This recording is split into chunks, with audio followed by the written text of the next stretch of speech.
Hey everyone, it's Carissa Wiley at sprinkledwithglitter.com. Thanks for joining me today.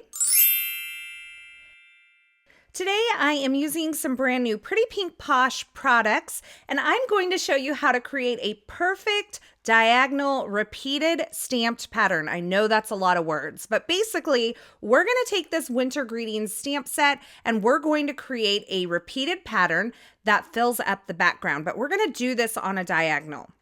Now I have a piece of white cardstock trimmed to probably about 3 by 4 1/4, and I'm placing my stamp where I want to begin my pattern on the card. And if you'll notice, I have it at the angle that I want to stamp it.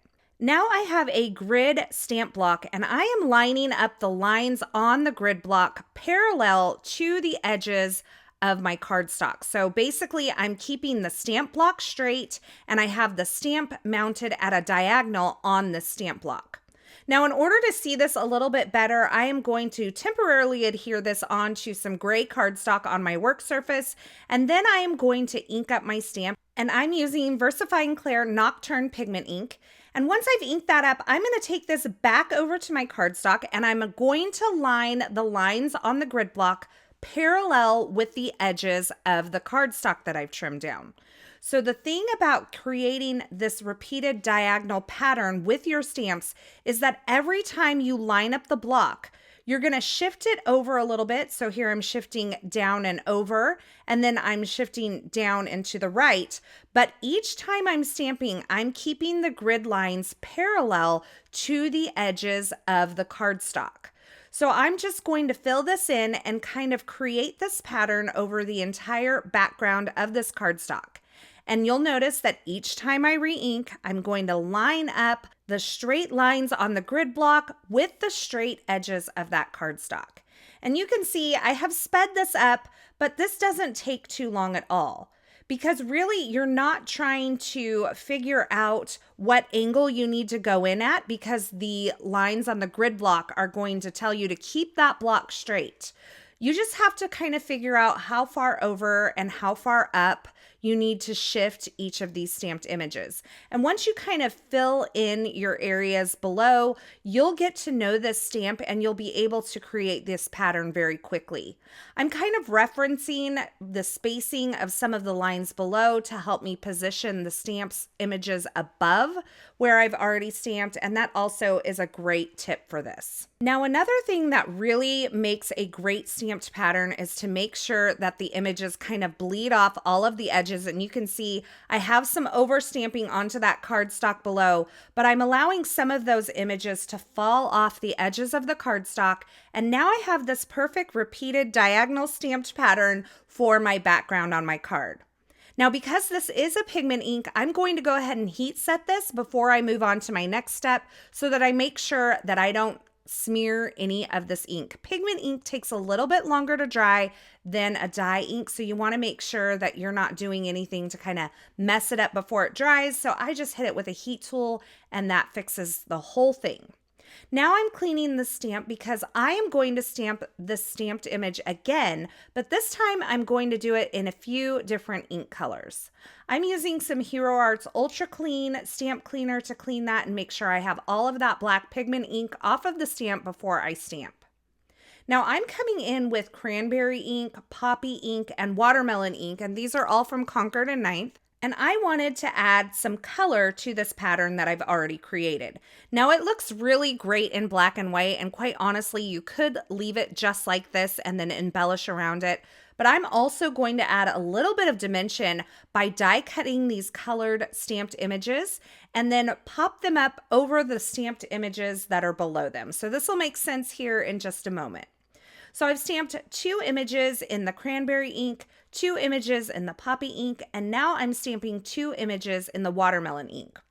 Now in the finished card project, I ended up just using one of the poppy ink and then I filled in the rest of the spaces with watermelon, but we're gonna go with it so that you can see that everything that I plan in my head ahead of time is not how everything ends up on my finished card project.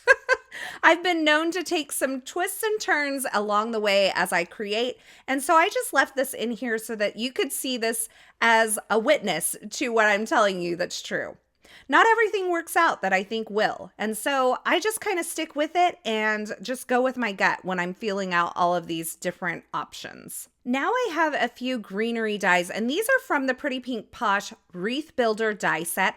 I love greenery and foliage for Christmas cards. I just think it brings so much texture and life to a card. So I'm taking a few of these images and die cutting them from some various colors of cardstock. And by the way, if you're looking for any of the products that I'm using in this project, I will have links in the YouTube description below. So you can see I've cut some poppy berries, I've used some rainforest cardstock, as well as some avocado and lemongrass, but I don't end up using all of these pieces on my finished card project.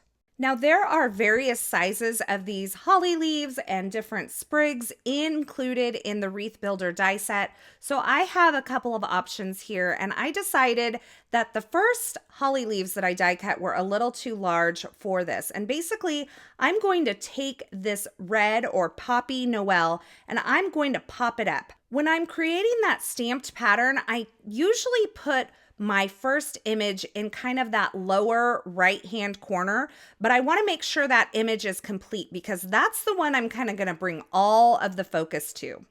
So I'm starting by adhering these holly leaves and holly berries to this Noel sentiment. And then I'm going to flip it over. I'm going to add some liquid glue on the back. You can see I have some foam adhesive on the other areas of this die cut. And then I'm going to add in some of the sprigs here. And these are die cut from some white glitter cardstock from Concord and Ninth, as well as some avocado and lemongrass cardstocks. I'm kind of mixing my greens together because I really like that look. Now, once I get everything figured out, I'm going to kind of hold this here and figure out what I want to do with the rest of the card. So I adhered that down, and now I'm lifting up corners and kind of tucking in a couple more things to just fill out the complete design around this small greeting. Once I have all of that in place, then I'm going to grab some of the other Noel sentiments that I've stamped and use the coordinating die to die cut out, and I'm going to position them on the card. And this is where I kind of decided I think I just want one red Noel, and then I want all of the others to be in the watermelon ink. I did kind of fuss with this for quite a while, and when I started putting all of these different colors of reds and mixing them together, it just kind of felt like I was trying to make fetch happen. And I was just kind of getting frustrated because it just didn't feel right to me. But you will see me go ahead and adhere all of these different colored red Noel images to my card base and kind of get them all mounted. And that's really when I decided to kind of change course and do something different. I'm trimming down small strips of foam tape to place behind each of these Noel images, and then I'm placing them onto the card front and trimming off all of the excess. And then I'm going to trim down a mat of gold cardstock to place behind this, because at this point, I'm still trying to make fetch happen. So I'm adhering this card front onto the gold cardstock layer using some tape runner adhesive. And once I get that centered up and adhered down, I'm going to flip this entire thing over and add a panel of foam adhesive to the backside of the entire thing. As I said before, I was still going with my original design until I wasn't. And then I felt like I really wanted to bring in some more pink to this card. So it started by me die cutting a few of the holly berries from watermelon cardstock, and I thought, okay, that's the greenery grouping I'm looking for, but now it felt a little off with all the other reds around it. So I stamped a few more of these watermelon Noel images, and then I die cut them using the coordinating die. And here I'm just counting to make sure that I have plenty of what I need. And then I'm going to take these images and I'm going to place liquid glue on the back side of them and adhere them directly over the popped up pieces that are already in place. So I'm not going to deconstruct anything. I'm just going to layer on top to make it work. And once I had figured out that this was the direction I wanted to go and made these couple of changes, I really felt like, yes, this is my card. So again, I'm going to take a small pair of scissors, and because I have that gold mat beneath the card front now, this was a little bit trickier than kind of trimming off the edges before. So if you're feeling like something's maybe not right, then maybe hold off on the gold mat. But once I got those trimmed down, I was super happy with this card. Now for the card base, I decided on blush pink cardstock. This is from the Stamp Market. It's cut to 5.5 by 8.5, and I scored it at 4.25 inches to create an A2 size card. So the finished measurements are 4.25 by 5.5. Now I'm adhering this card front onto the card base, and I'm going to finish the card off with some sparkle and some shine. So I'm starting by adding some sparkling clear confetti from Pretty Pink Posh. I'm just picking it up with a dual-tipped embellishment tool and adhering it down with a little bit of liquid glue. And then I'm going to grab my glossy accents. It's one of my favorite accents recently. I'm going to coat those berries so they have a nice shiny coat on the top, and that finishes off my repeated stamped pattern that creates the entire focal point of this card. This is a great technique to try with any of your smaller sentiments. I especially think it looks really good with kind of scripty sentiments, and I had a really good time kind of working through this and putting this card together, and in the end, it just felt right to me. In the end, the moral of the story is sometimes you just can't make fetch happen, so you have to change directions.